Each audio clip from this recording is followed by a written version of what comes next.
Maybe the most humble and iconic tool of the ninja, the kunai, a digging tool. Simple digging tool, but that all-purpose tool turned into many things as it was designed in such a way that you could still throw it, but you could stab with it, you could jab with it. Well, it's a truncheon of sorts. Just smack with it. It's got multiple purposes. In a sense, it gets those multiple purposes because how simple this one tool is. As the kunai is such a simple tool, it has many variations. From a difference from the last one we saw, this one really just has a smaller hole, but because of that, it has a lot more density and the handle is much larger. So adding a tassel to this means it makes an effective throwing knife, but of course, you still have all the techniques. And specifically with a tassel like this, the no-spin fans of shuriken jutsu will really enjoy this. With more evolution of this tool, we have a simple kunai. What's the difference here? It still throws, it still stabs, it still digs, but it's got a handle. But that handle kind of comes off really quickly, which now, quite impromptu, we've got, in a sense, a shield in front of us. We could use it as a rope dart to attack directly, or just the stay away from me pose. Another simple variation of the kunai. Putting it back is dead simple. So just make it look like it's the handle again. Side note, this is just a very small braid of hemp.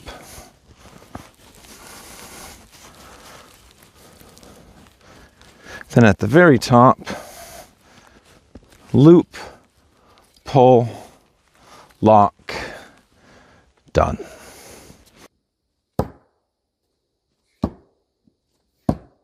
Kunai also came in many sizes.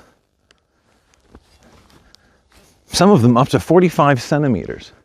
I think that's like 18 inches. This one takes a different shape now. Follows the same rules. It's got the ring, it's got the handle, it's got the bladed that's not sharp, and a sharp point. But instead of being one full piece, this one is shaped. Gains the strength. I can use a lesser quality steel.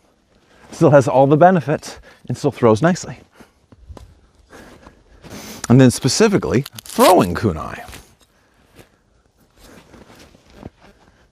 Again, sharp point can be used for digging. This one does not have an edge, but here, as the point still needs to have a lot of strength. I don't know if I can show you this. Oh, there we go. It's a chisel-like. So that means I can keep the edge of this nice and thick so it can stand up with multiple throwing techniques.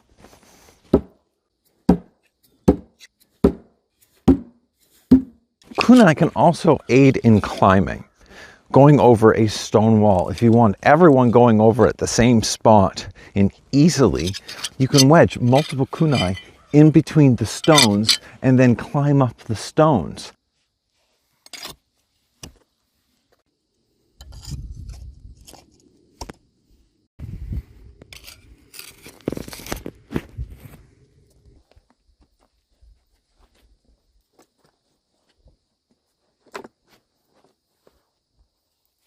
With the different types of kunai, we can look that they come from different ranges, as this one would be an extreme close-up range. This one we can look at however long your rope is, 10-foot range, 15-foot range. But when it's just a projectile, well, it's going to depend on how far away you can throw that with a bit of accuracy. In many cases, you're just looking to get a reaction, to have a movement. So this one tool looks after all of those ranges. Putting that aside, despite knowing how it works within all those ranges, what does it actually do? How do you employ a tool like this? It's really simple to answer in a sense because it's not a complicated tool. It has only a sharp pointy bit. There's no cutting edge to it, which means we've only got thrusting. and all the different variations in which you can apply the pointy end into your target. Though, simple understanding, if that end can be used, well, so can that end. And it's the same deal. That if an arm comes in, you can attack and bring it down. And then just throwing it. If it gets hit with the blunt end, ow. It hits with the pointy end, ow. If it hits with the side, it's still just as much as an ow. And in most cases, when it's being thrown, we're looking for a reaction. And if it gets them to move, it's done just that. So there's infinite ways to use these tools. So those that actually have, that's terrible. To those that have kata, that have ways that they've trained their body to move, you can apply that into your technique and learn different ways to attack, to use, to flow. The manufacturing process of a kunai can happen multiple ways. As if we think of that time period, they would be either ingots that they would, not even ingots, you'd be getting little broken shards, or you might have an ingot that someone had already previously worked with, or potentially you had a piece of steel that you were going to reshape. In my case, I had a piece of steel I could reshape, and mine was a cylinder. And it was a little thicker than this, so easily put, that meant I got to thin out the handle and then, how do you word that? I should know that, I'm the one that did it. I center mark it and then I ream it with a ream and then the forge, which slowly opens up that ring. As for the diamond section, that I start to flatten it out and then work to the end, getting the sake to, well, a tip. Then it keeps being flattened and elongated. Once it gets to the level that I want it shape-wise, then a slight angle is put on. So I hold it onto the flat anvil and then angle it slightly and then hammer it on that angle to then bring out those edges. As it's a digging tool and it's a throwing tool, and it is not a cutting tool. I don't want this thing brittle. If it's brittle like a knife would be, having that repetition of being thrown is going to be really dangerous in the fact that they're going to break, they're going to crack. So in a type like this, you can bring the heat down a little bit, which, no. Keeping it at the same quenching temperature, I quench it in oil.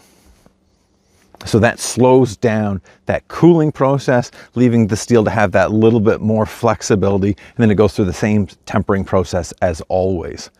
And that keeps a simple kunai. Of course, maintenance, cleaning, routine. It's snowing out there and I missed many times. So each one of these I need to just wipe off any excess moisture and get ready to potentially add more oil. By potentially I mean, yeah, I'll add more oil.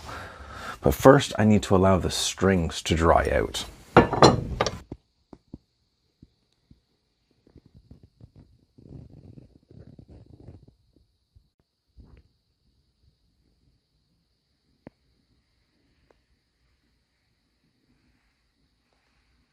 Thank you for watching my video on kunai. I hope you found it interesting to see all the very different variations of one of our most simplest tools. Now with that said, I'm getting back to work.